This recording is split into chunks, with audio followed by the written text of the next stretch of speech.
Good morning, Brenda and Nick. Thank you for being here. Welcome. As we get started, Brenda and Nick, before we move through, we're talking about the stages of recovery um, by Kathleen O'Connell. If you remember the Recovery Coach Academy, CCAR's Recovery Coach Academy, the stages of recovery were presented prior as a way of really helping us to have stage appropriate awareness of the recovery process. And it's always been a valuable tool in my own efforts to help. But as we get started, before we move through, I'm very much interested to hear from both Brenda and Nick, if possible. What's been your experience with the stages of recovery? And another potent question is, what brings you to this webinar? What would be helpful for you to learn or to think about as we talk about the stages of recovery? What's been your experience? What would be helpful for you to talk about and think about as we talk about stages of recovery today? And have you been utilizing it in your work with recovery and supporting recovery?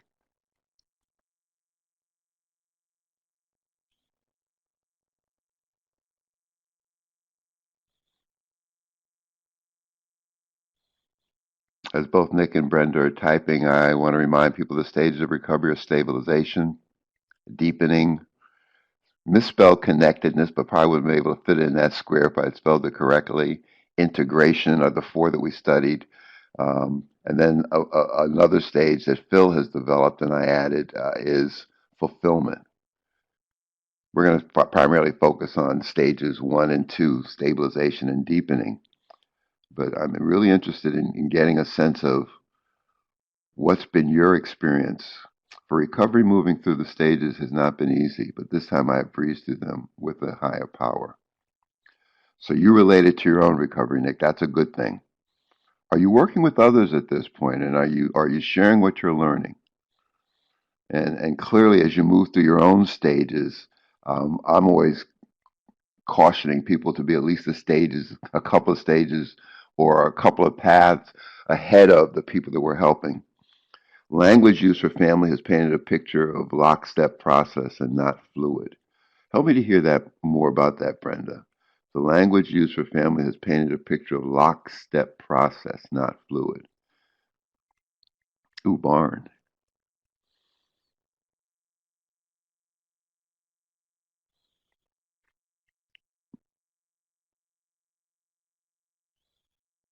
If you notice, as I think about the stages of recovery, I've added another concept. Recovery-oriented systems of care is something you probably know, ROSC, ROSCs.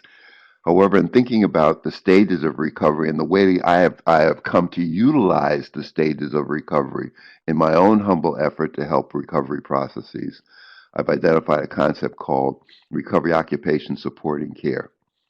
Nick states at the barn we're almost involved with the deepening and the connectedness. Okay, that's good to hear.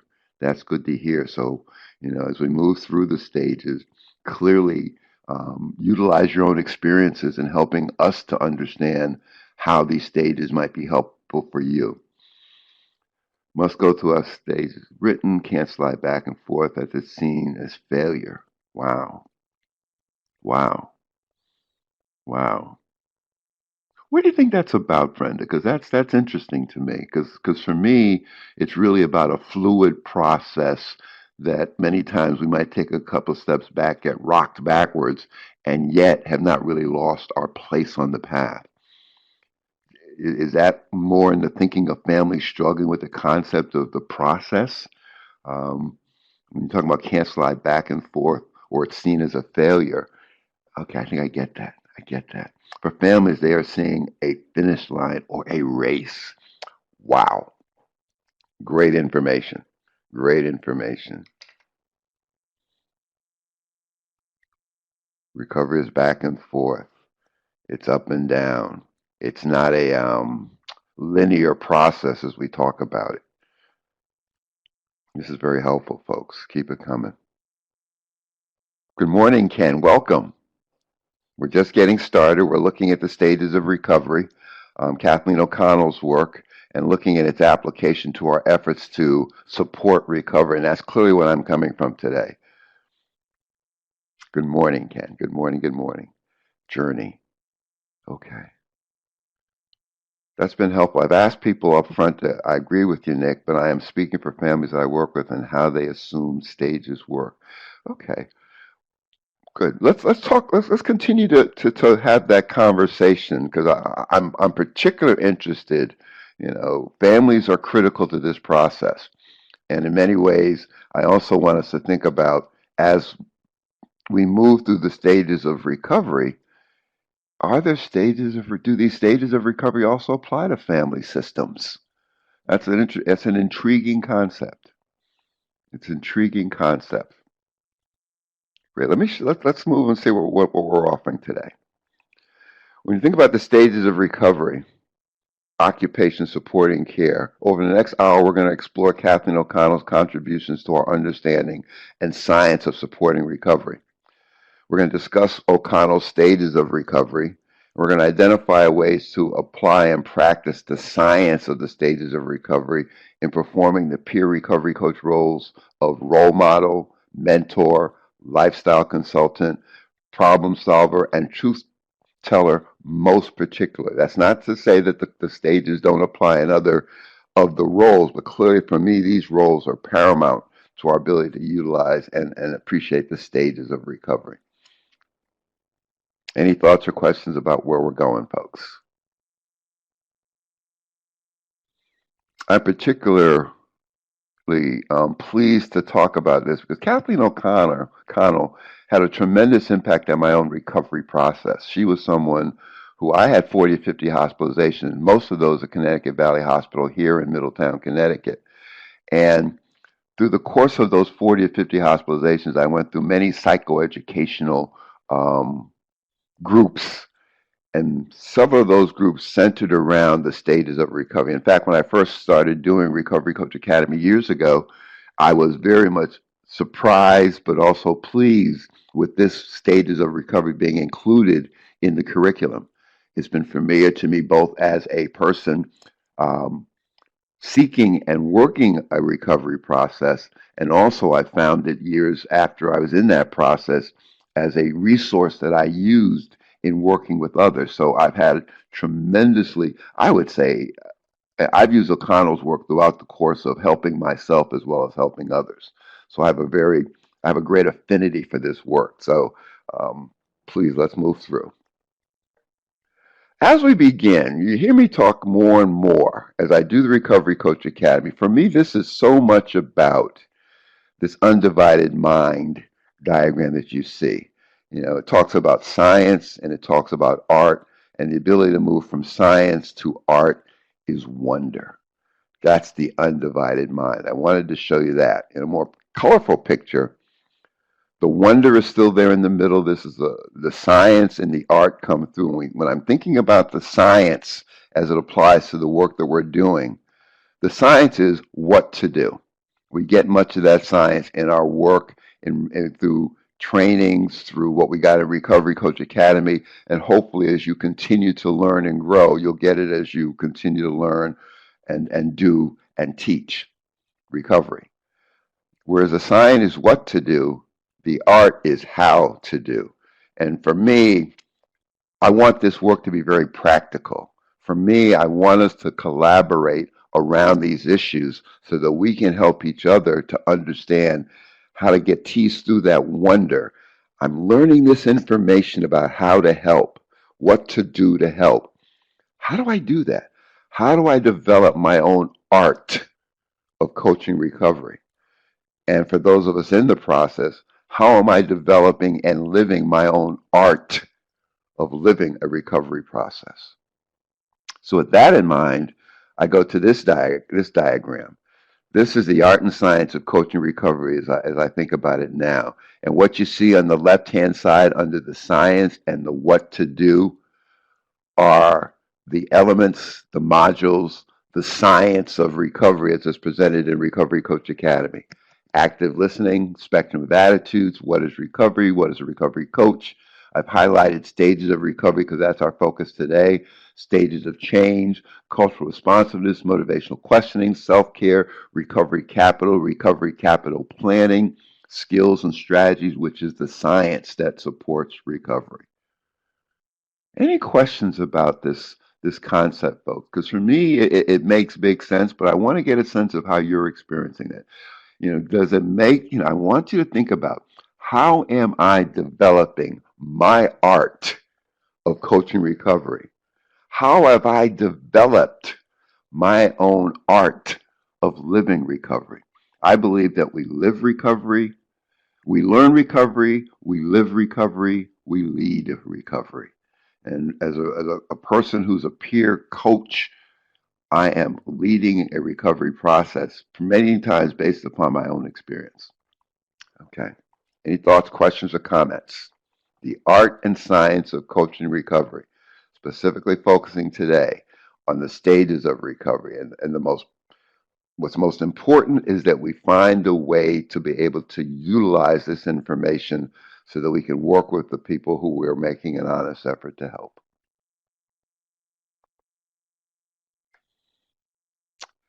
I felt it was important to give you some background information on Kathleen O'Connell. She's a PhD, she's a clinical psychologist with a PhD who has been writing about recovery since the 1980s. She identifies herself as a coach and a cheerleader with a practical focus on healing and transformation. She spent years in her own chemical addiction and recovery and knows the process of recovery as a professional and a participant. Maybe that's why her work was so vivid for me. Maybe that's why her work was so helpful for me, both as I was moving through treatment and learning about the stages of recovery, and then as I moved beyond treatment and began to make my honest efforts to help others. Maybe the connection was, and I just found out that she was in her own process um, as a result of this particular research to provide this webinar. However, think about the process as she's presenting it, and I think it becomes especially helpful, especially when we talk about the ability to be practical in this process. That she, in many ways, is has lived what she's teaching, and I think we want to take a similar stance. What are we learning? What are we living? What are we leading relative to our own lives and relative to the lives of others as we move through a process of recovery? Ms. O'Connell writes about recovery from the belief that it is addiction that is the problem, not a specific substance or behavior. And she wrote a book called Bruised by Life: Turn Life's Wounds into Gifts. That is, I believe, is a resource in addressing all addiction recoveries: food, alcohol, cocaine, gambling, sexual behaviors, etc. Any questions or thoughts about this slide? Kathleen O'Connell, PhD, the woman who's introduced us to the stages of recovery. I'm offering you this resource, her book, because I think it gives you an opportunity to continue to learn about the stages. And I think on the next slide, we'll see how that learning can be enhanced by what she offers in her book. I've got Nick typing.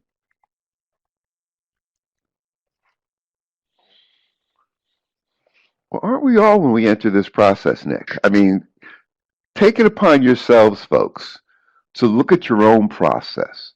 Take it upon yourselves to look at the practice that you have engaged in to be where you are today relative to recovery, relative to having moved through a process where now we are sharing what we've learned as peers to other people who could stand to learn the lessons that we've learned as a way of helping their own lives to become more potent, more powerful, more empowering.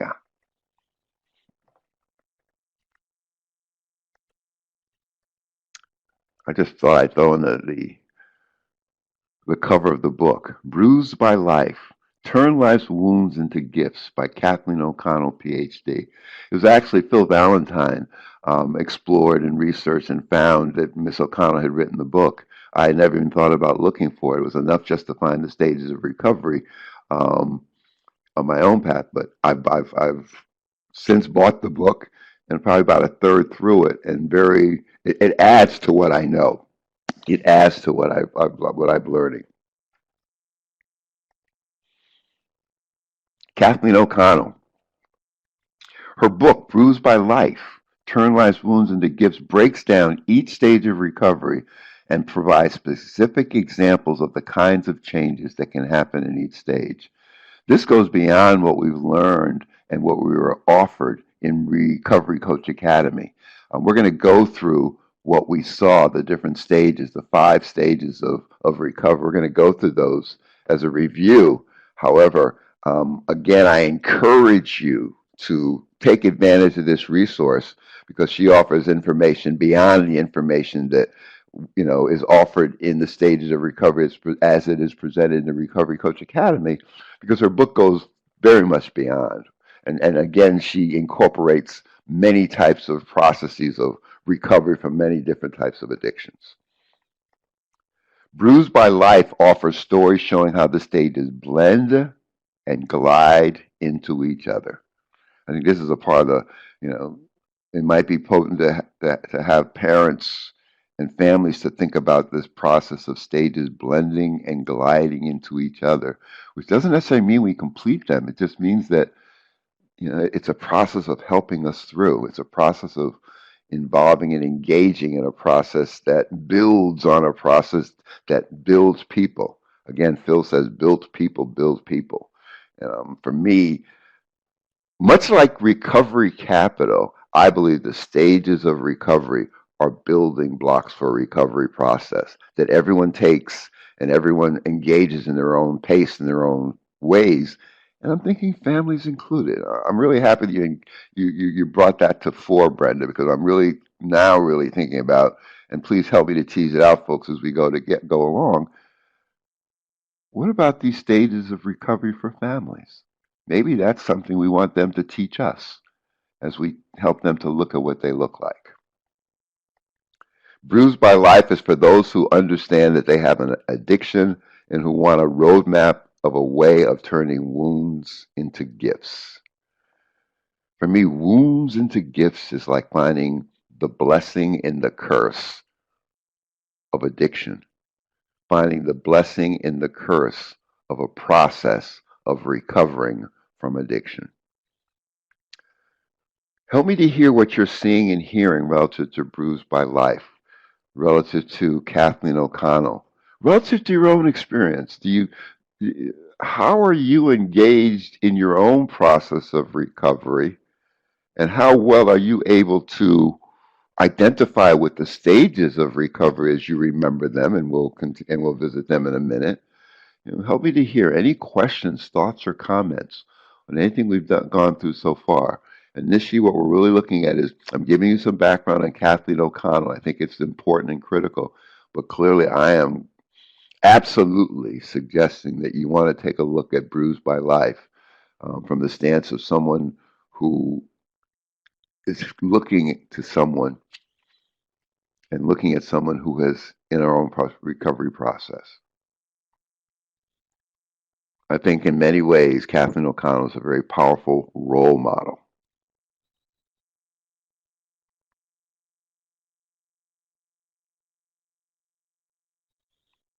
In a minute, when we go to the next slide, we're going to really, I want you to think about what's been your way of turning your wounds into your gifts. What's been your way of recovering? What's been your way of living well, living wellness, living a process of building yourself and hopefully building other people in this process of recovery? Thoughts, questions, comments. I've got Ken typing. So before I move on, I want to capture Ken's comments and any others that might come through, folks.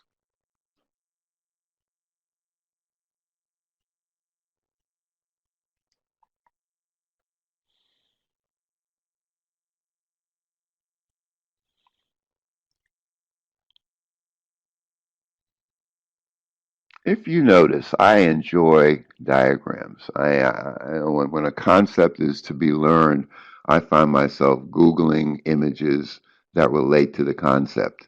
When I first started doing Recovery Coach Academy, I was looking at this whole concept of what are the fundamental aspects of recovery and a path of recovery. And in that process, and Ken, when your information comes through, I'll certainly get to it because the next slide actually continues to speak about this last bullet.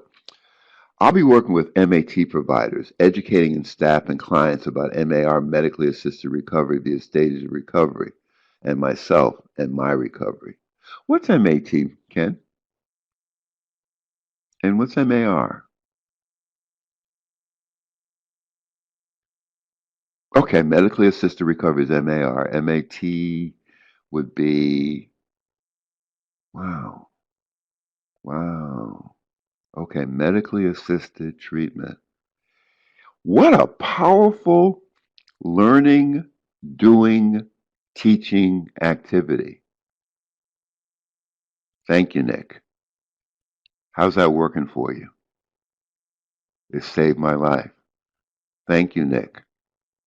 The collaborative learning that I appreciate that goes on, whether it be a webinar or one-to-one or family session or a group session, is our ability to teach each other.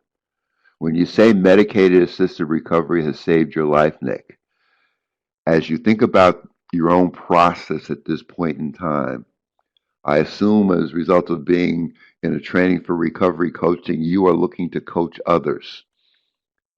I want you to help us to understand how these stages of recovery may have impacted and enhanced your own saving of your life through medicated assisted recovery. Especially since Ken is in the process of learning, doing, and soon to be teaching these processes in a very important setting to do it. Ken, I give you a lot of that. That's great work. That's great work because it really is about we don't know what we don't know, folks. And so as people uncover their processes and their multiple pathways to in this work, I want us to embrace how people are doing this. For me, that's really the developing of the art. When I'm speaking to what you've done and what you're doing, Nick, I want you to think about how is your own art of helping others who might be in medication assisted recovery as well. I mean, those are the concepts and ideas I want us to constantly tease out. Multiple pathways of recovery. How do we get there? How do we lead a process to get there?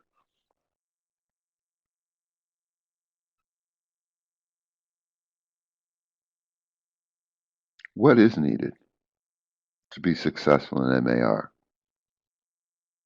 And how might understanding stages of recovery impact the opportunity to be successful? Just questions I want to throw out there. Intense therapy and life changing. The more I delve into different pathways, the more I learn. It is endless. I'm excited to be involved. I hear you, Ken. The four laws of change have encouraged me to appreciate the fact that in order for change to occur, it must come from within.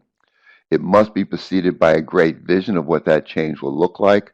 There must be support for that change, i.e., a healing force. But the most important piece is that there has to be a great learning. When I work with individuals and families, it's about their learning and being willing to learn.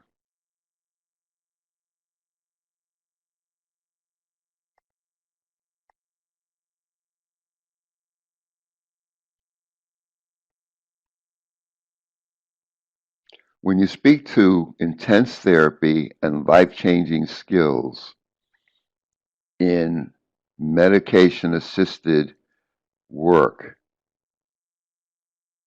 while you have the cravings in check, you can be able to learn again and then to start to help others in this very stigmatized recovery. So critical to the process of helping is appreciating that there's a stigma attached to it and our ability to understand that and move through that. Excellent.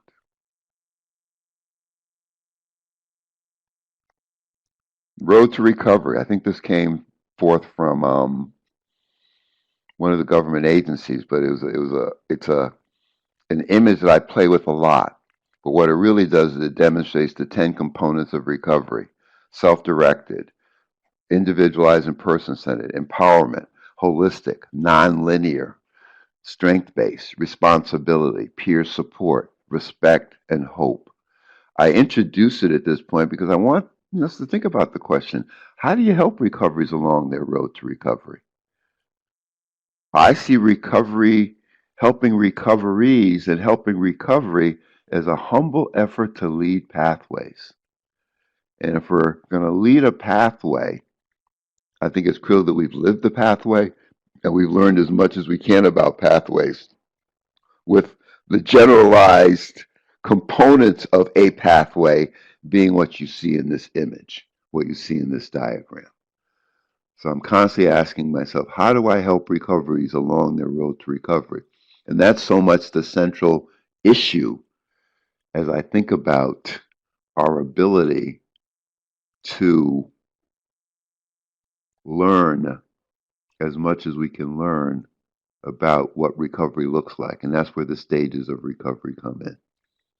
Any thoughts or questions or comments on this image? Well, I've utilized this image in lots of my work, and again, I think it's helpful because you never know how a person grasps information. So the ability to sit with a recovery or a family or a group and have them tease out these components of a recovery process, I think helps to gain a vision of what a recovery might look like. And for the both of you who have a real interest in medication assisted recovery, think about these components and its application to medication assisted recovery. Just a thought. I have no clue where that would go, but the two of you have taken me to a place where I'm very much keenly interested in understanding how do we help, as you said, Nick, a very stigmatized recovery process. So it does become important to know where I've gone and have a confidence in a path so that as I'm working with, I think no matter what your paths look like, all the same goals need to be achieved. For me, that's what I think the visual presents. If I take out, what the humble effort to lead pathways piece hides is the 10 components of recovery. And again, I think it might have been, I'm not sure which government agency put this out, but I really enjoy it. I really enjoy this image. This is a piece that I came up with and have sent to a couple of the graduating classes of Recovery Coach Academy. And it really, I think, speaks to some of the work that I think we're doing today. It says, "Greetings, CCAR Recovery Coach Academy graduate. In my humble effort to lead proper preparation and preventing poor performance in coaching recovery, I offer you an opportunity to focus on how you help recoveries. How do you focus on the work of humble efforts to lead pathways? How do you begin to practice the knowledge and skills and strategies that you learned during the Recovery Coach Academy? And how do you begin to craft your own art of not only coaching recovery, but your own art of recovery?" And again, this is a broad invitation for us to begin to think about, how are you developing your art of supporting and living recovery? And I'm not gonna separate the two out because they must go hand in hand, I believe. I believe that so much of my process has been learning, doing, and teaching in the process of learning what recovery is. And in the process of learning what recovery is, it's also been a process of learning, doing, and teaching what I perceive to be recovery coaching support. So again, it's just an effort to focus on what I think the work is. Stabilization tasks, stage 1, looks for me: learning about addiction, staying clean and sober or bet free no matter what, physical detox and stabilization, learning to socialize in a group setting, learning to break the pattern of isolation, developing role models for health and recovery, which we can be, Anxiety management, staying away from risky places, situations, and people, developing self-responsibility, learning to ask for help and support. Revisiting these stabilization tasks, taking another look at them, given where you both are now in relation to making a humble effort to help medicated assisted recovery. What would you add to the stabilization in stage one? It is the most critical stage, I believe as well, Nick. Is there any, how do you express its importance?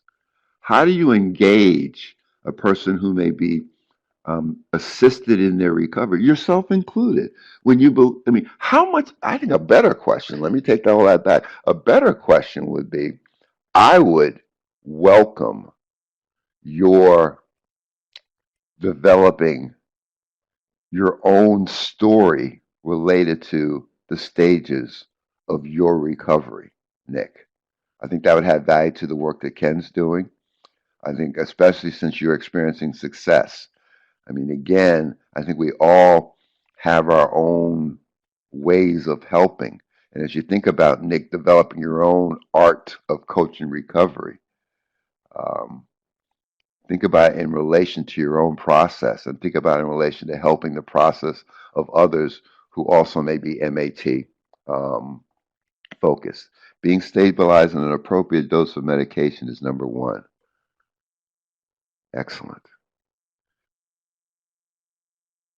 And isn't that a challenge? I can remember lots of research projects that I work with at Yale, and many of those research projects we would draw from people who were utilizing medication, and many of those projects were medicated assistance. I worked on a naltrexone process. I worked on an antabuse project. I worked on a buprenorphine, and all of these were situations where people were engaged in medication.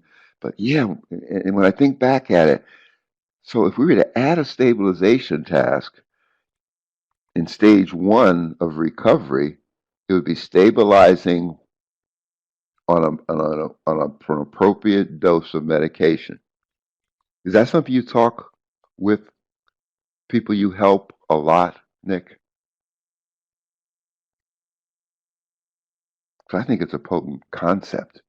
Yes. See, that's what I'm talking about, folks. The ability to collaborate on this is the ability to discover what we need to discover, to uncover what we need to uncover. I did not come in thinking about medicated assisted treatment or medicated assisted recovery. And here I am, I've got Ken and Nick who are both very much interested in this concept.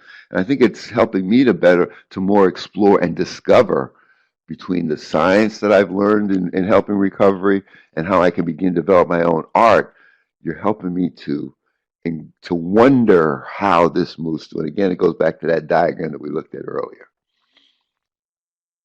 Okay. Yeah, I've seen that in play, Nick, where a dose that is too high is not helpful. In many ways, it almost stagnates people or it takes away the energy that's critical to their process of working through life and working through things. Okay. Okay. Yeah. Yeah. Yeah. Good information to hear. Let's tease out some of the concepts. And Sue, what you just made me think about, that stigma also impacts the willingness to ask for help and support, the fear of being judged or blamed. When I think about creative problem solving, it's about telling the truth without blame or judgment. Wow. Excellent. Excellent. Thank you. Stage two is deepening. And you spoke earlier, Nick, that much of the stages that you're focusing on are deepening, stabilization, and the next one. Identifying old behaviors that don't feel right anymore, emotional detox, changes in verbal attitude, feeling, and behavior, increasing the quality of physical health, and increasing the ability to tolerate feelings, beginning to make distinctions between and among feeling states, and increased commitment to working on recovery. I'm not sure where you did Recovery Coach Academy, Nick, but when both Phil Valentine and I do Recovery Coach Academy, we talk about these stages. We utilize these stages and tell our story. I think you have a very powerful story to tell in sharing these stages with people who are in MAT. That makes sense to you? And can you think about that concept unfolding? You utilizing stages, and not all at once, possibly. And maybe you want to jot some notes to yourself.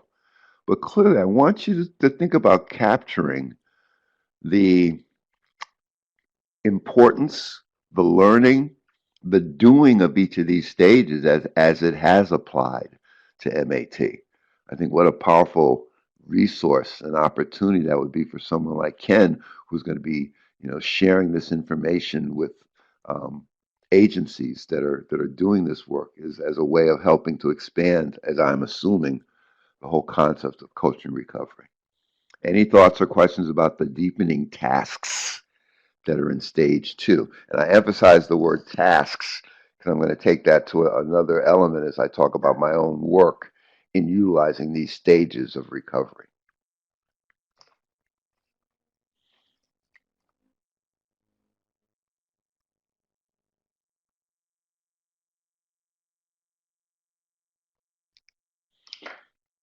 And the other question I'm having is, okay, Kenji, and okay, oh, wow, interesting. Do you anticipate going through? Because what you're learning and your ability to go in with what you're learning will put you in a really nice position. Okay, okay, good, good. So, as are the stages of recovery new to you? Okay. Where did you learn about the stages of recovery, Nick? Okay,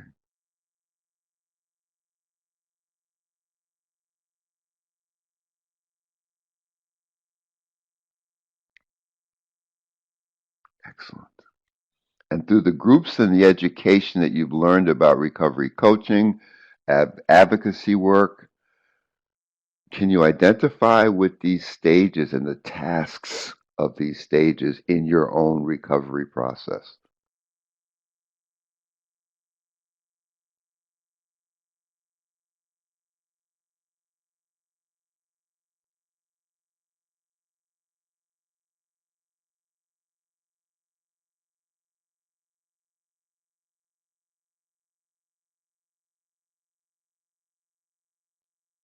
When you think about the stages of recovery that we're looking at, we looked at stage one, which is stabilization. We're looking at stage two now, which is deepening. I want you to think about your own process and how elements, not necessarily all the elements or all of the bullets that are identifying these stages, may or may not have applied in your own life, just as a way of better understanding the application ability, the applicability of this work. Recovery is number one, says Ken, and all else follows. This is a good map for me for the first five. Excellent. Maybe that question will come clear as we move on. Connectedness. The tasks in stage three include the depth of joy and misery can be profound, the need to go back and redo some earlier tasks in recovery, learning to avoid the creation of drama in one's life, the outer world of the person is beginning to reflect the inner world, connections are made to a wider circle of people both in and out of recovery, and there's an increase in honesty. I think the question I was asking earlier, as you look at these bullets, Nick, and you think about your own process that you've identified as being successful, as has been aided by medication, do these tasks make sense, or do these tasks in any way relate to some of the work that you see yourself having done or are in the process of doing?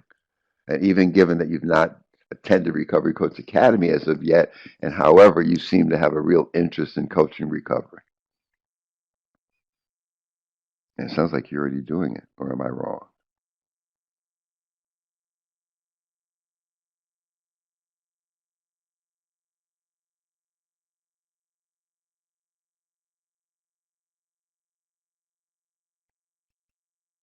And Ken, what brings on your own interest in MAT? That was a question I meant to ask earlier.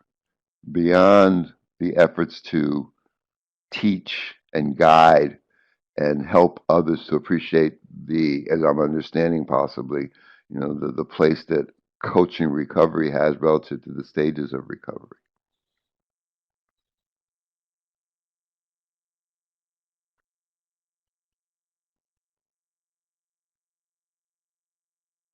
As you're both typing, I can move to the next stage only because I think we're going to yes and yes. I am in the process myself as well as through volunteer work at the barn has shown me these tasks and successes of working them.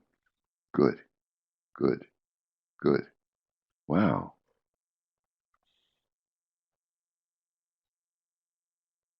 I'm very much impressed, Nick, with your willingness and commitment to learning. It sounds like it's important to you. What's a MAPS coach? Medicated assistant peer support. Wow. And so that's the first time I've seen that. And does it seem to align with what we're talking about relative to peer recovery coaching?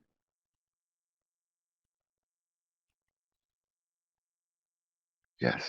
Wow. See, that's the power of what we do, folks. We learn from each other. We open each other to each other's opportunities and experiences, and we walk away with much more. Ken writes, a couple of years ago, I had the privilege of helping vets who taught me that MAT helped to reduce their cravings, and so they can focus more clearly on personal recovery values. Excellent. So it's been a powerful resource. It's had a recovery capital um, piece to it. You're helping me to hear, Ken. Good. We talked about vets the last webinar that we did, and I learned a lot about helping veterans, and to know that this is a helpful process to reduce their cravings, to put them in a position to be open to the process. Excellent. Let me show you this last slide, which actually was developed over the course of our Doing Recovery Coach Academy. And Phil Valentine came up with this. He calls stage 5, which is not in Miss O'Connell's book. However, Phil, looks beyond what she had, and he says the fulfillment stage 5 is discovering and following through on life purpose, living with an aura of peace and serenity. It's a dramatic reduction in worry. It's practicing acceptance. It's a high level of morality and integrity. It's confidence balanced with humility. It's embracing the concept of being both precious and insignificant at the same time. And gratitude penetrates all actions in their celebration. I can relate to all of this, and that's why when Phil introduced it and added it to the academy, it just impressed me. And I think it gives people an opportunity to think about where they are when they are in a longer, long-term recovery process. Yes, yes, yes. Well stated, Nick. And that's where you are now. And it's good to know where you are. It's critical that we know where we are so we can help people to get where they want to go. This is a piece, again, the next couple of pages are images that I came across as I was looking at trying to share the stages of recovery with clients and recoveries that I'm working with. Sorry for the word clients. And this, talks about recovery, occupation, supporting care. In the middle circle, you see occupation. And this source comes from the University of California Occupational Science Research. When I went through my 40 or 50 hospitalizations, one of the things that we were introduced to on the inpatient units, was to go downstairs a couple of times a week and be involved in occupational therapy. Yes, ROSC is Recovery Oriented Systems of Care, Nick. I play with words all the time. If I can find an acronym, I'm going to make it happen. So this is what I use to go beyond the concept of recovery. I'm saying, okay, we've got recovery-oriented systems of care. What might be the occupations that are practiced through recovery-oriented systems of care? Excellent. And if you look at it, the occupations that are valuable for recovery-oriented systems of care are health and well-being, health disparities and cultural influences, ethics, society and social justice, rehabilitation science, which is treatment, engagement, activity, and neuroscience, community reintegration and social participation, and family life. In many ways, these are building blocks of recovery, or they can be obstacles or blocks to recovery.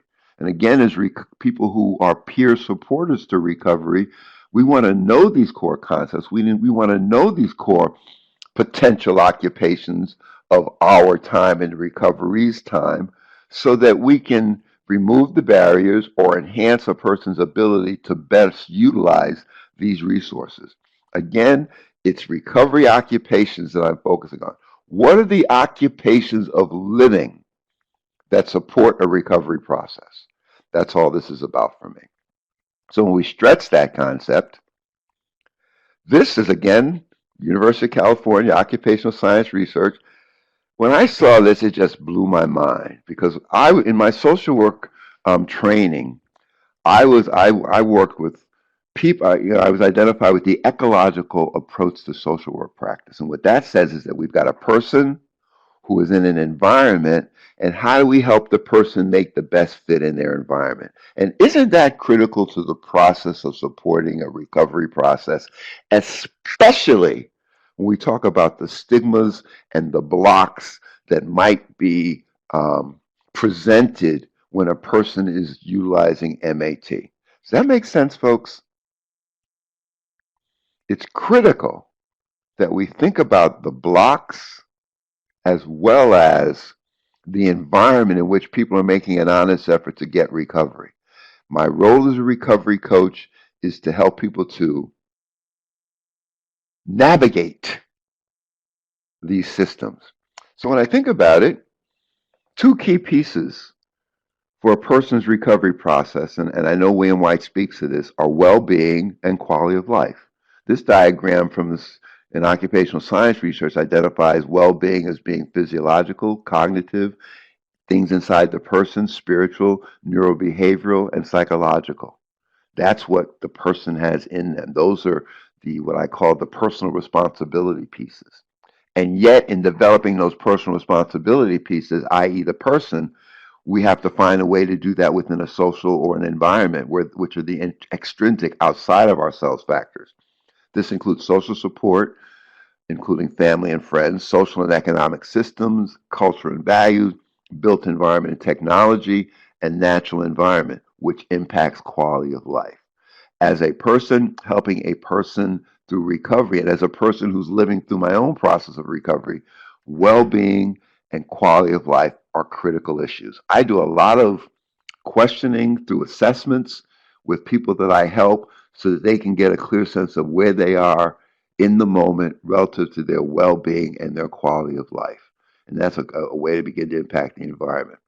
So when you think about occupation and performance, isn't it that we want people to be able to perform well within the context of their recovery processes and their ability to occupy their time and practice occupations that will help that performance demonstrate that occupation, performance, and then that blue circle in the middle is probably what you spoke to earlier, Nick, as your success.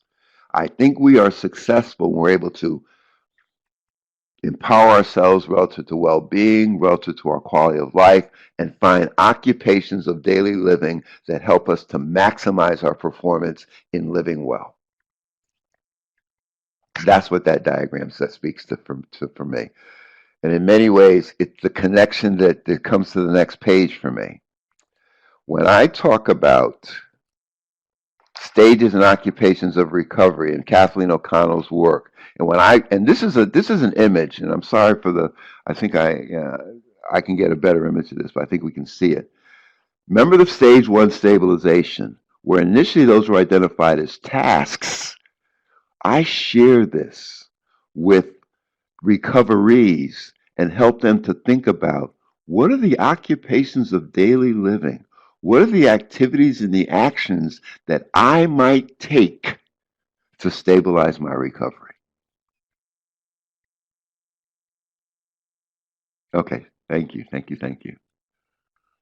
Can you see that making sense? Stabilization. So when I talk about tasks slash occupations of recovery, occupations of living recovery, what do I do? How do I occupy my time in this initial stabilization stage of recovery? Are suggestions, are opportunities for people to begin to identify what might be the guideposts for their own process. And when I'm thinking about this, is physical stabilization there what MAT offers? Is physical stabilization? Yes.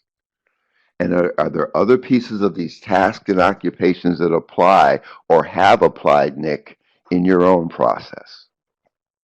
Because that's the piece that's critical for us to tease out.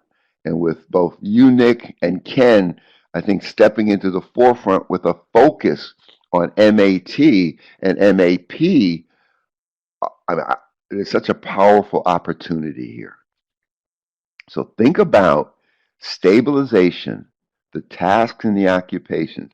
I don't know about anybody else, but when I was coming through this process of recovery, it was tough enough for me to figure out how to live. I didn't know how to live. So these tasks and occupations are a guideline, a guidepost, a framework for processes of living. How do I occupy my time to live well? As well as the appropriate socializing, breaking. Yes, yes, yes, yes, yes, Nick. See, that's what I want you to think about in the context of your own process, Nick. Can in the context of what's important to share with people who are making an honest effort. Yes, yes. You know what, Nick? When I look at all the processes that I've gone through, developing personal responsibility has been the most critical, and it's been the most difficult. Actually, I do a whole nother piece talking about what does an empowerment model look like, and it is so critical that personal self-development and self-responsibility is a part of that process. If we look at stage two, the deepening, again, the tasks, the occupations, the activities, and the actions. Recoveries walk away with this information as they think about their needs for recovery capital. Recoveries walk away with this information as they think about developing goals for their recovery plan. Recoveries walk away with this information as they think about their daily activities in working a process of recovery. It's a way of living. It's a way of learning, living, and leading recovery. The deepening stage, the task of identifying old behaviors, it's much like it's exactly what we saw before when we went through the slides that were connected with the CCAR Recovery Coach Academy, but I put it in a different context by asking people to think about these as tasks and occupations of living.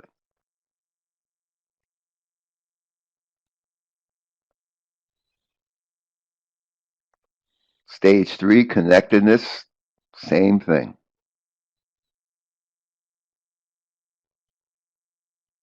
I'm not going through the specifics of the bullets because we've already looked at them. Stage four, integration, same thing. So when you think about it, folks, you know,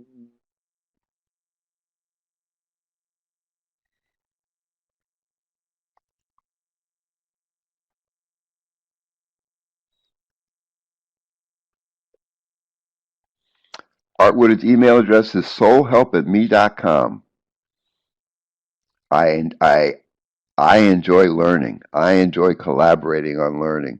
So whatever, information, especially based upon what we've talked about today, because, the more, and when I walk away from this particular webinar, I'm going to learn more about MAT. I'm hoping that both Ken and Nick will share what you're learning as you help people to appreciate the power of MAT as a piece of recovery capital, as I'm understanding, but clearly an opportunity for people to occupy their lives in a way that enhances and improves a process of recovery for people. as Ken and Nick both are typing, I'm just going to walk through a couple of documents that I use or resources that I use in the work that I do in presenting this information. Stages of recovery activity. I challenge, after I share these stages of recovery with people, I challenge them to fill in the blanks. What is stage one? Stage one is stabilization. What is stage two? Stage two is deepening. What is stage three? It's integration. And what are the tasks of those stages? I believe MAT is very critical. I believe that people in asking for help want to begin to appreciate that help is possible and that help can take very many forms and that they are personally responsible for allowing that help to help. Yes, that would be great, Nick, Ken, and Nick. I mean, that's the collaboration is critical. We are in a pioneering, frontiering peer support agenda. And the more we can do to share what we've learned with each other and the more that we can help each other is critical. This is another one, just helping people to identify the stages of recovery and fill in some blanks. Okay, questions, comments. I see you guys are interacting. I mean, this is good stuff. Great stuff. Any questions or comments as we wind this particular webinar down?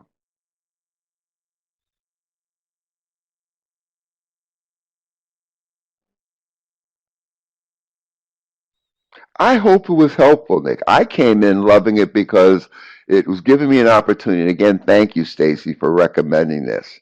You know, my only regret is we don't have as many people involved, but but it's been such a potent experience to have the two of you, and this was meant to be, to have the two of you who have such a directed um, a desire to understand more about MAT and the process of recovery. And I just hope that giving you a sense of the stages of recovery, the framework that this offers, that you'll walk away and make this work for MAT. Thank you, Ken, and keep up the good work yourself. And you know, as you learn what you learn, please share with us because you know this can be very much different the next time. I think it will be too, Stacy. Great suggestion. Thank you so much, as usual.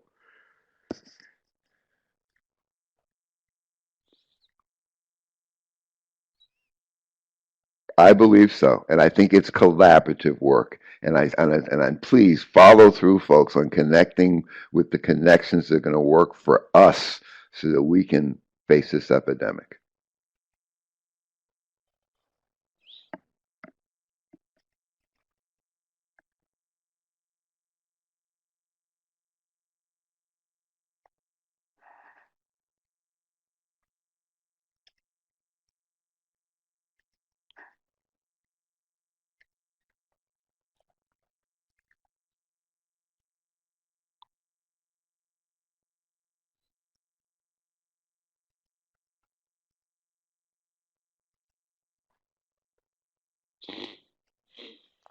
Whew.